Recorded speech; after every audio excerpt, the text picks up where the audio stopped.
ඔබේ ස්වාමියා අතහැරලා යන්න ඔබ හරි බයයි.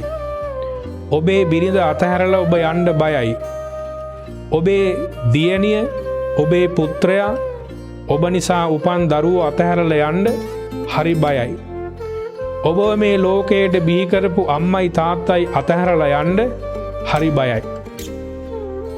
නිකමට හිතන්න භෞතිකව අතහැරලා යන්න අපි බයයි. සදාකාලිකව අතහරින්න අපි කොච්චර බයයිද කියලා.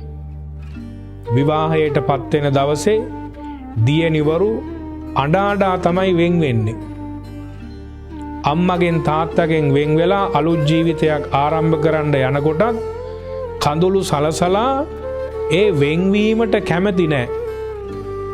මේ කායිකවත් වෙන් වෙන්න කැමති නැති ලෝකයේ මිනිස්සු හිතින් පවා අතහැරලා යන්න පුළුවන් මට්ටමට හිත හදාගන්නවයි කියන එක පහසු නැහැ. අපට ඒක පුරුදු වෙන්න තියෙන එකම තැන තමයි ධර්ම ශ්‍රවණය, ධර්ම සාකච්ඡාව කියන තැනමයි.